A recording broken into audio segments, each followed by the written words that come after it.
Bueno, esta es una conferencia anual y por lo tanto no debemos repetir lo mismo todos los años, sino que decir cosas que tengan una doble característica. Primero, se refieran de alguna manera a lo que ha ocurrido en los últimos 12 meses, pero al mismo tiempo saquen respecto de ello conclusiones generales que nos puedan servir para orientar nuestro trabajo. Y creo que efectivamente este año han ocurrido una cantidad de cosas que muestran por algunos lados las posibilidades de un buen camino en las relaciones interamericanas y por otro lado las dificultades que ellas tienen. Entonces me voy a permitir hacer una reflexión sobre ellas. Voy a enumerar primero lo que yo creo que es lo fundamental que ha pasado este año, sobre el cual se deben sacar conclusiones para el futuro. Lo primero, por cierto, es la crisis global y su impacto en América Latina.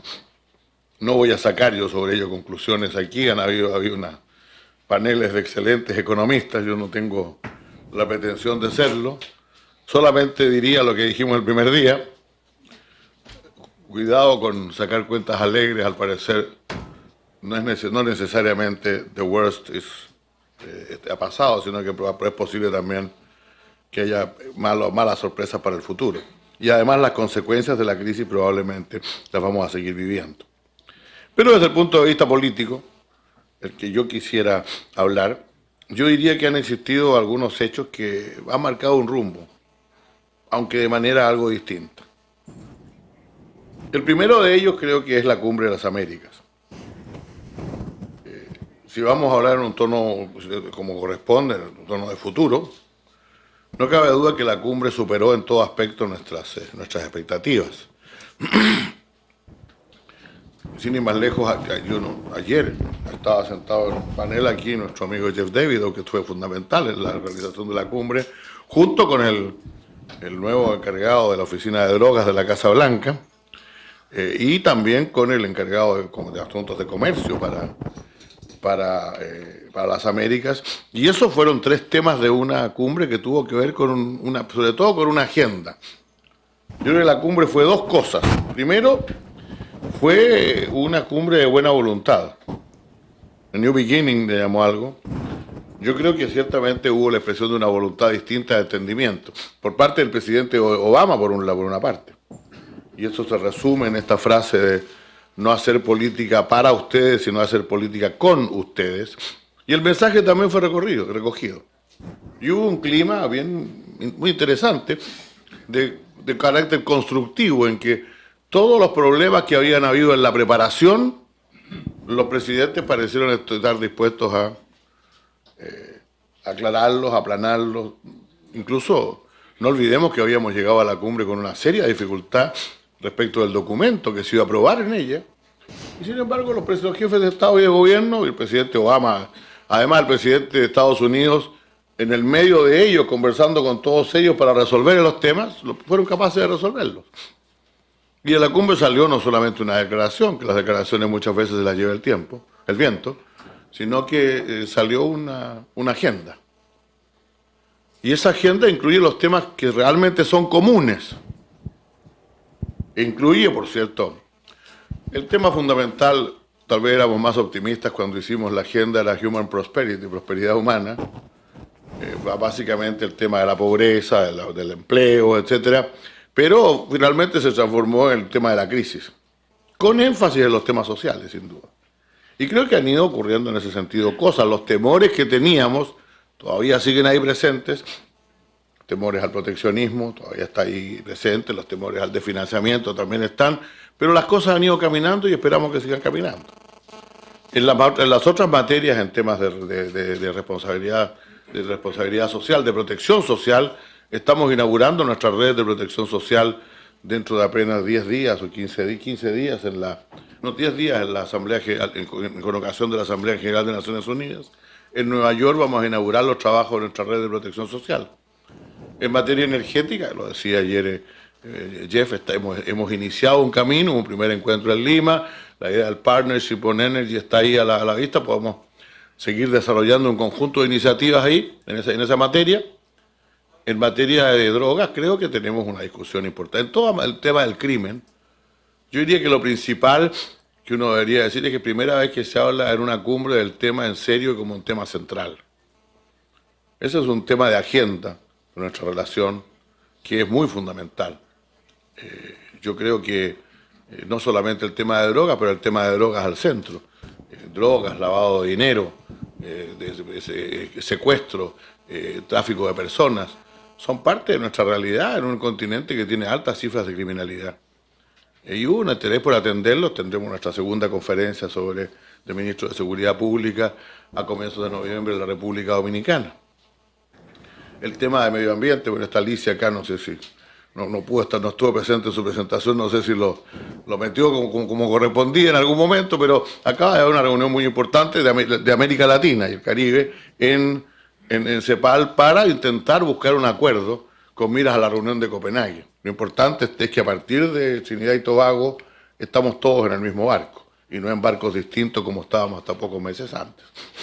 Y todo esto en el gran marco, diría yo, el gran marco, podría hablar de otras cosas sobre comercio. Yo espero que algunas de las cosas que nos decían ayer el señor Eisenstadt se puedan cumplir para avanzar en la aprobación de los acuerdos con Colombia y con Panamá, para aprobar las preferencias para los países que las necesitan, y también para avanzar en la negociación comercial, la relación comercial con los países más grandes de América del Sur, que es lo que está faltando.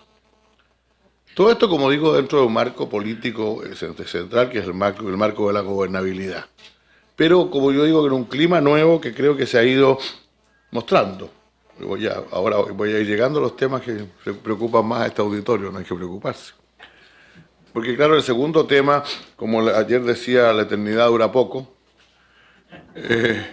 El segundo tema se nos presentó al poco tiempo y pareció que todo se fuera a romper de nuevo, porque habíamos llegado a un consenso tácito, al parecer probablemente, pero que sirvió mucho en la Cumbre de las Américas, de que lo de Cuba no lo íbamos a tratar en la Cumbre de las Américas.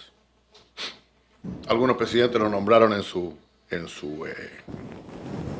discursos inaugurales, lo mencionaron, lamentaron la no presencia de Cuba, pero no se pasó más allá. Ni para discutir el tema de la presencia de Cuba, ni para discutir el fondo de los problemas con Cuba. El presidente Obama había hecho ya algunos anuncios muy importantes en los días anteriores a la cumbre que también fueron fundamentales para desarticular el asunto. Pero puntualmente llegaba a la Asamblea General de la OEA, 40 días después. Y por cierto, el tema ahí debería ser tratado y lo fue. Y yo creo que lo fue de manera exitosa. Tal vez la mejor prueba es que nadie ha vuelto a mencionar el tema desde hace varios meses.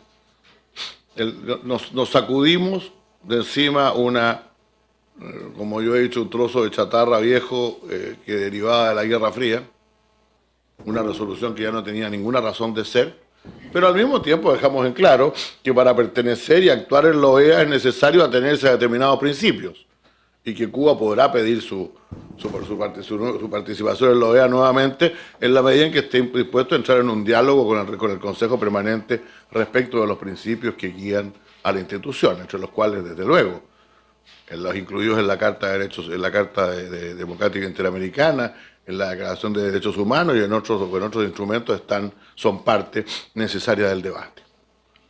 Luego ha continuado lo que tenía que continuar, que eran las posibilidades de diálogo entre Cuba y Estados Unidos, pero creo interesante señalar que ese problema que parecía tan candente fue bien superado. Lamentablemente apenas un mes después de realizada la Asamblea General de la OEA en San Pedro Sula, Honduras, se produjo el golpe en Honduras. Y yo quiero referirme a este punto porque sé que ha sido motivo de mucho, y que ya se ha mencionado aquí, y voy a hablar al final de mis comentarios sobre qué puede pasar en Honduras en las próximas semanas.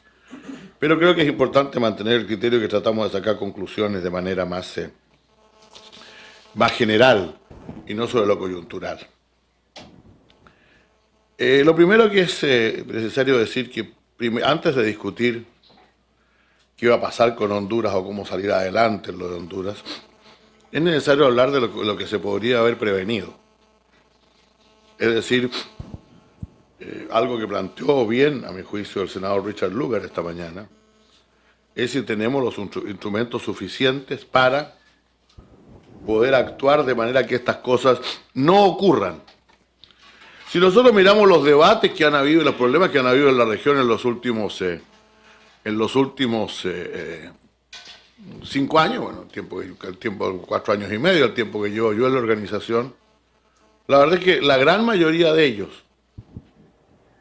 o han sido resueltos en base a la Carta, o podrían haberlo sido que la Carta hubiera tenido algunos instrumentos que no tiene.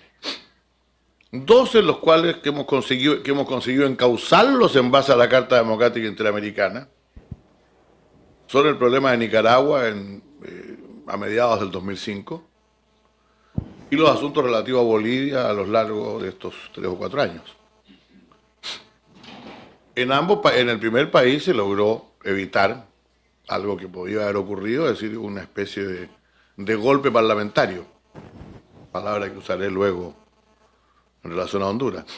Es decir, una decisión del Parlamento de remover al presidente por razones estrictamente políticas y acortarle así su periodo. El gobierno de Nicaragua, consciente de que no tenía una mayoría en el Parlamento, decidió recurrir a la Organización de Estados Americanos. O sea, en virtud de la Carta Democrática Interamericana, si no me equivoco, artículo 18 creo que fue, tendría que revisarlo, el gobierno de Nicaragua, el gobierno del presidente Bolaños, pidió una misión especial de la OEA para ver este asunto. Esa misión duró varios meses. La crisis estuvo a punto de producirse en cualquier momento porque nosotros no tenemos muchos instrumentos para evitar que se produzcan, pero finalmente tuvimos éxito. El gobierno concluyó su periodo y la elección en Nicaragua se produjo, fue observada por la OEA, etc. Una cosa similar ocurrió en Bolivia, donde se ha llegado varias veces al borde de una confrontación en un país que ciertamente ha enfrentado dificultades económicas, sociales, políticas, por el profundo cambio que se ha producido en ese país, pero en que, a mi juicio, el gobierno ha tenido el buen tino de recurrir a la Carta Democrática Interamericana. Poca gente sabe esto. Pero las misiones de Bolivia, de la OEA que han ido a Bolivia, han ido en virtud de una petición del gobierno de que en virtud de la Carta Democrática Interamericana ese gobierno considera que está bajo grave amenaza a la democracia y pide una misión especial de la OEA. Y en función de eso fuimos a observar la discusión con los prefectos, la famosa discusión con los prefectos, el acuerdo que condujo al plebiscito, etc. Yo sé que estos son temas complicados, pero lo que es importante es señalar desde el punto de vista de nuestra organización, que siempre tiene objetivos limitados, porque son objetivos de 34 países, no de uno solo, es que en Bolivia estamos en vísperas de una elección, que esperamos arroje un resultado incontrovertible respecto de las nuevas autoridades que van a regir al país en el marco de una nueva constitución que en parte al menos fue producto de una discusión política y no solamente de la imposición de una mayoría. No ocurrió lo mismo, sin embargo, en Ecuador. No estoy hablando del Ecuador de ahora, creo que antes de que yo llegara a la OEA, cuando el presidente Lucio Gutiérrez decidió disolver la Corte Suprema de Justicia y nombrar otra Corte Suprema de Justicia. En este caso, esto condujo finalmente a la caída del gobierno. La caída del gobierno y a la participación de la OEA ya en ayudar al nombramiento de una nueva Corte de Justicia. No ha ocurrido lo mismo en otros países cuando se ha producido un conflicto. ¿Y por qué razón? Porque la única forma en que se puede llegar al Consejo de la Organización de Estados Americanos para precisamente adoptar alguna actividad preventiva, es cuando lo pide el gobierno. Es decir, la Corte Suprema de Ecuador no podría haber dicho, mire, nos están disolviendo. No podría haber llegado acá. De hecho, yo quiero confesar algo. Yo estaba recién llegado, fue el primer día de mi llegada. El segundo día de mi llegada a la OEA, me preguntaron si el Parlamento, si yo podría recibir a una delegación del Parlamento de Nicaragua que venía a hablar conmigo sobre algunas cosas graves que ocurrían en su país, y yo recibí varios consejos de que mejor no los recibían, porque al gobierno eso no le iba a gustar. Estoy hablando de 2005, ¿no? Yo he recibido, como ustedes saben, a gente de algunos otros países, de Venezuela, hace poco, recibí a los prefectos bolivianos, pero eso siempre fue con conocimiento de los gobiernos. Eso tiene que quedar muy claro. Y en segundo lugar, creo que tampoco ha habido claridad respecto de cuándo o en qué condiciones se produce una grave ruptura de la democracia o puede producirse una grave ruptura de la democracia. Estos temas los planteé yo en un informe al Consejo Permanente de la OEA, si no me equivoco, no tengo el texto aquí, en el mes de marzo del 2007. Recuerdo que era un informe que había que presentar con ocasión de los 5 años de la Carta Democrática Interamericana en septiembre del 2006, pero finalmente fue entregado los primeros meses del 2007. Planteando precisamente este problema, que refleja algo muy profundo en las relaciones interamericanas, que es que alguien decía esta mañana, creo que fue el senador Lugar, que el problema era cómo usar esta institución para promover los principios democráticos. Pero por otro lado es una alusión muy fuerte a la necesidad de mantener en alto los principios de la no intervención en las relaciones interamericanas. Naturalmente las dos cosas son muy válidas, pero la compatibilización de ambas cosas es profundamente complicada. Y yo quiero decirles a ustedes que antes de Honduras había una cantidad de países que señalaban directamente que cualquier intervención de la OEA en este tipo de asuntos constituía una actividad, violaba el principio de la no injerencia en la carta fundacional de la OEA. Por lo tanto, este entusiasmo repentino que se ha provocado con la Carta Democrática Interamericana ciertamente debería servirnos para revisar estas cosas. Pero no para tener la pretensión como tienen algunos, porque también no hay que ser irrealista, no para tener la pretensión de crear algún sistema supranacional de control de la democracia. Eso lo tenemos en materia de derechos humanos. Eso se puede tener en derechos humanos. La Comisión Interamericana de Derechos Humanos existe y la Corte también. Pero alguna especie de gran panel, de gran comisión o de consejo de la OEA que determine qué país es democrático y qué país no es democrático, eso no vamos a tener. Eso no vamos a tener. Y por lo tanto mi propuesta siempre ha sido, desde la propuesta del 2007, que entiendo empieza a discutir pronto nuevamente la Comisión de Asuntos Jurídicos y Políticos de la OEA, complementar la Carta con dos temas muy centrales, con tres si se pudiera ampliar las facultades del secretario general para de enviar misiones y realizar, pero sería perfecto, pero al menos que puedan recurrir a la Carta Democrática Interamericana todos los poderes del gobierno. Gobierno, en la definición más estricta del término, son todos los poderes del Estado. El poder ejecutivo, también el legislativo y el judicial. Por lo tanto, la posibilidad de que otros poderes del Estado también puedan recurrir a la Carta Democrática ante la organización. Y también que podamos definir con más claridad que es una grave ruptura del orden democrático. Pues si ustedes se leen la Carta con atención, la Carta habla de una cantidad de principios. En el debate sobre qué es democracia y qué no es democracia, la Carta Democrática Interamericana toma el camino más amplio. No solamente define como democracia el gobierno generado por el pueblo, no solamente se refiere, por lo tanto, a la generación del gobierno, sino que se refiere también ampliamente a la ciudadanía y al desarrollo de instituciones republicanas, para decirlo de manera muy, muy general.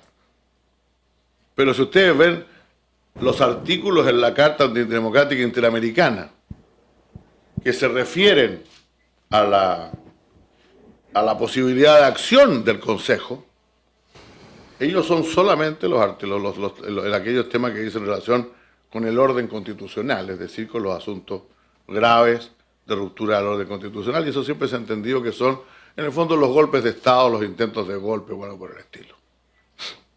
Una definición más amplia y más ajustada a doctrina de lo que son graves violaciones del orden constitucional veo que Jennifer asiente ahí, lo voy a citar. No fue propuesta, por ejemplo, por el expresidente Carter en la Cátedra de las Américas, en la primera versión de nuestra Cátedra de las Américas, ya llevamos cerca de 40, señalando, siguiendo mucho la tipología de Robert Dahl en su obra Poliarquía, cuáles serían rupturas graves del orden constitucional que autorizarían a la aplicación de la Carta Democrática Interamericana, que, repito, en sus artículos 17 a 21 siempre habla de amenazas o rupturas del orden constitucional. Y yo creo sinceramente que eso habría permitido por los dos lados, una solución al tema de Honduras antes que el tema de Honduras se produjera. Para mí resulta fácil decir, mire, en realidad lo de Honduras íbamos a llegar el lunes en la mañana y el golpe se produjo el domingo. Eso es cierto. Pero íbamos a llegar porque el gobierno del presidente Zelaya había pedido que fuéramos.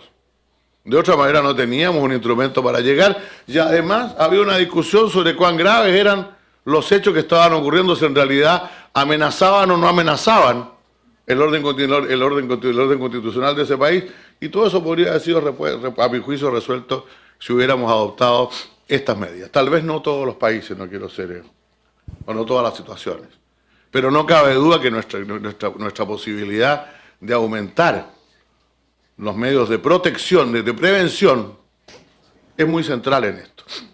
¿Por qué razón? Porque creo que Honduras también nos demuestra, además de que nos fallan nuestros instrumentos de prevención, no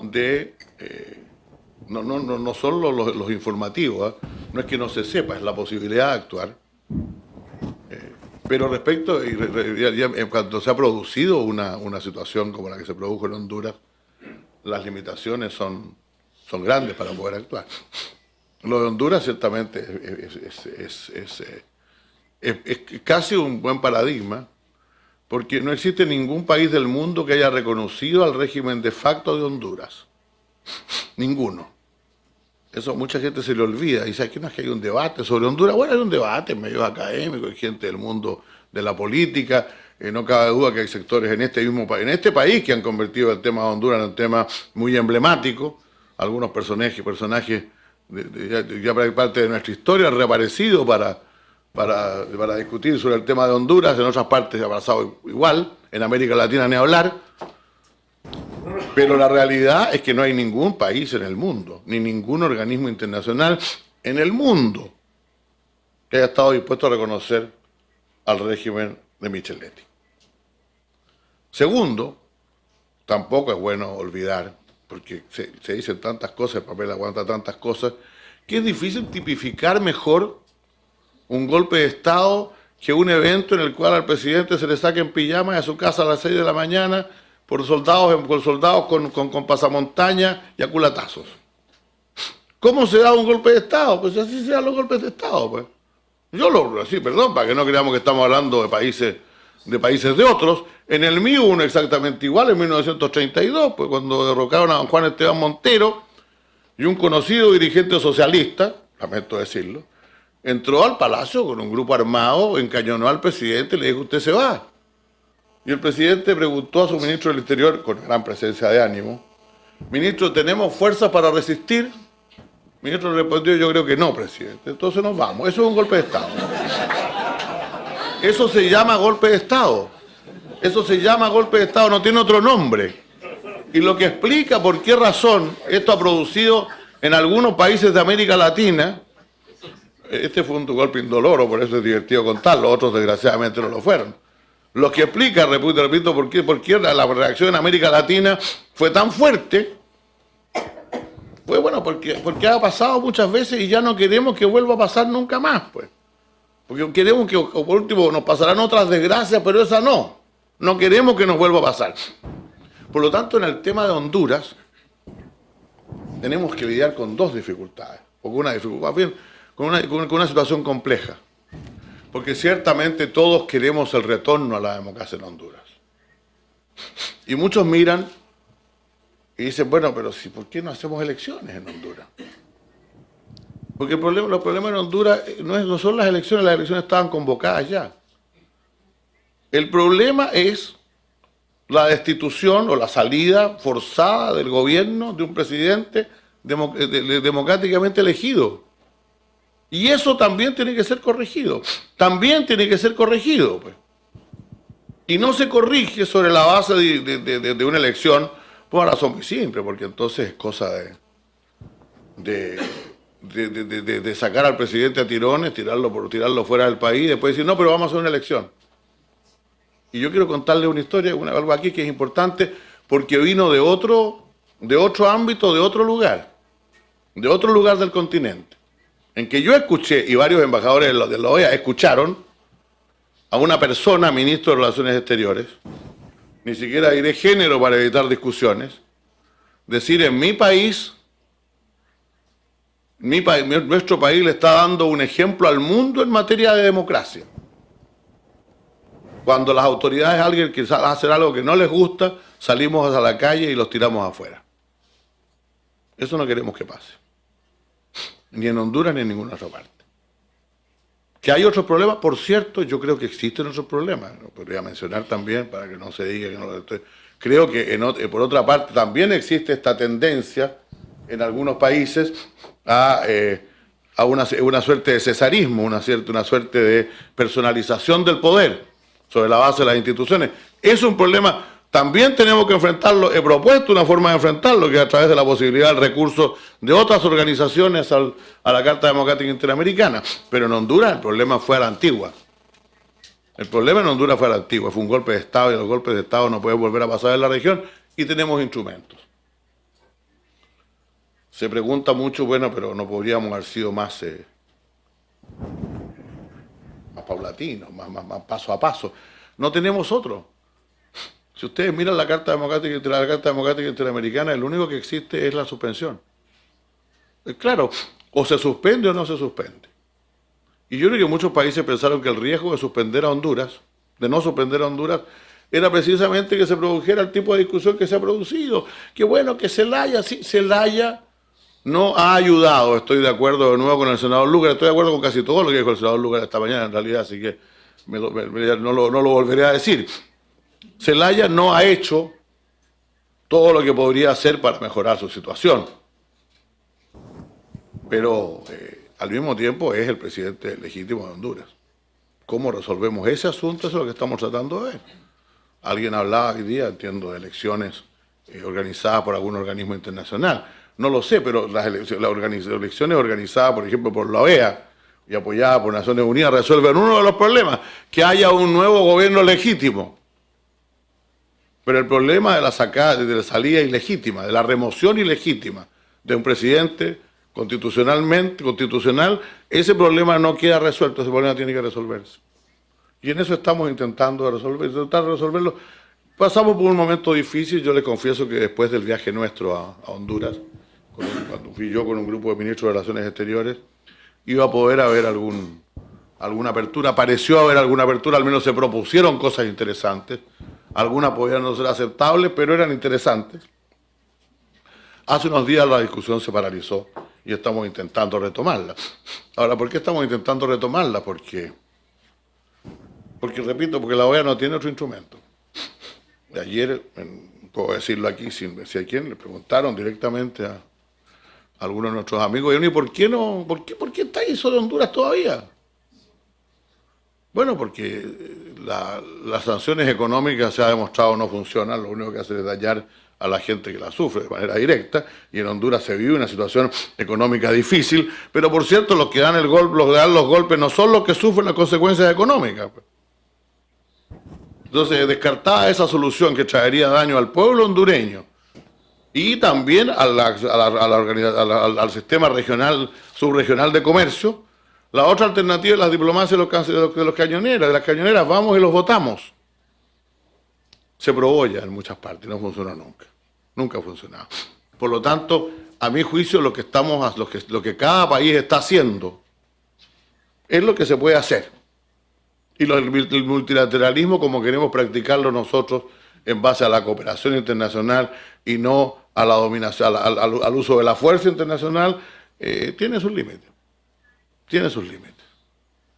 Y se ha demostrado no solamente, para que si no se demuestra solamente en Honduras, se demuestra también en Corea del Norte y en Irán. Pues entonces no veo por qué hay tanta discusión. Nosotros hay dos discusión sobre esto. Yo quiero aclarar enfáticamente, nosotros nunca seremos partidarios de una intervención en ningún país bajo circunstancia alguna, a menos que haya situaciones que realmente ponen en peligro la vida de la gran mayoría, de una parte muy importante de su población. La situación en Honduras está en eso. Y creo que es importante introducir las ampliaciones que yo he planteado. Creo que es necesario en un clima, sin embargo, que no es fácil. Yo creo que si estos temas se hubieran pensado con ocasión de la Carta Democrática Interamericana, de su dictación, probablemente habría sido más fácil imponerlos, plantearlos que ahora. Hoy día vivimos también, reconozcámoslo, un cierto ambiente de polarización ideológica entre algunos sectores del continente. Hay temas que son propiamente ideológicos, basta con ir nuevamente a Honduras. Honduras también me da un ejemplo de eso. Efectivamente los hondureños que apoyan a Micheletti hablan de un presidente, pero no es el presidente de Honduras, es el presidente del cual hablan. No, el temor no es a la llegada del presidente de Honduras, es toda una cosa ideológica que se ha planteado en la región que tenemos que reconocer existe. Y esto es presentado como en los tiempos de la Guerra Fría. Y yo escuché el otro día al señor Micheletti hablar de cómo Honduras se constituía en una barrera en contra del marxismo en el continente. Y tuve un recuerdo bastante escalofriante de mi país hace unos 35 años atrás. Por lo tanto, tenemos ciertamente una dificultad. Por esa razón es que a mí me gusta, es más importante plantear este tema de cuándo se producen rupturas reales del orden constitucional democrático. ¿Qué significa, en términos explícitos, romper con la democracia? Eso nos permite darnos garantías explícitas entre nosotros. Acabo de estar entre paréntesis en la presentación de un libro sobre este tema, el nuevo plan de salud de mi país, ¿no?, que se llama el Sistema de Salud de Acceso Universal con Garantías Explícitas, que está funcionando. Bueno, en política también se pueden dar garantías explícitas. Es decir, mira, los que están en este sistema interamericano se comprometen a no hacer estas cosas. Estas son las cosas que garantizamos para la democracia. Más, de manera un poco más detallada, más precisa que en la Carta Democrática Interamericana. De lo contrario, se entenderá que se ha roto el orden democrático. Sí, no me acuerdo la elaboración exacta, si ha habido fraude masivo en las elecciones o no se ha impedido a todo el mundo a participar. Si han existido violaciones masivas de los derechos humanos afectando a grupos importantes de población, etcétera. Si hay fraude generalizado en la administración del Estado, etcétera, etcétera. En todos estos casos hay una violación de los principios democráticos. No es difícil, no la voy a repetir aquí, no la traigo además para repetirla, pero me parece que sería un gran avance. Que nosotros deberíamos avanzar en la Carta Democrática Interamericana primero, aprovechar que la Carta Democrática Interamericana ha funcionado y ha sido aplicada. Y esta vez se ha aplicado a un régimen que rompió claramente con el orden constitucional, para definir mucho más explícito cuáles son rupturas, hacernos cargo de ellas y ampliar el acceso posible al desarrollo, a los recursos internacionales, los recursos multilaterales que la OEA plantea cuando alguno de los poderes del Estado se siente que la Constitución de su país está siendo violada. Esas son las conclusiones que yo saco de Honduras y no puedo prometer resultados, repito, no puedo prometer resultados. Yo tal vez sea porque vengo llegando de algunos países de América del Sur y es importante, voy a terminar con esto, que repetir, que a veces se entiende, no se absorbe suficientemente. Los presidentes de la mayor parte de los países de las Américas no habían oído hablar de la cuarta urna, jamás. No saben lo que son los artículos pétreos. Que hagan o no hagan una asamblea constituyente les da más o menos lo mismo. Lo único que les importa de Honduras es que se removió de manera ilícita al presidente constitucional. Y mientras no haya cualquier propuesta que quiera resolver el problema, tiene que hacerse cargo de ese tema, no de otro. Además, tenemos que hacer buenas elecciones, observarlas, todo lo demás es muy fundamental. Y repito, eso yo sé que no es fácil de lograr, pero no nos equivoquemos, no es fácil lograr consenso en las Américas si no se considera ese tema específico. Muchas gracias por su atención. Si queda tiempo para alguna pregunta y quieren hacerla, con todo gusto.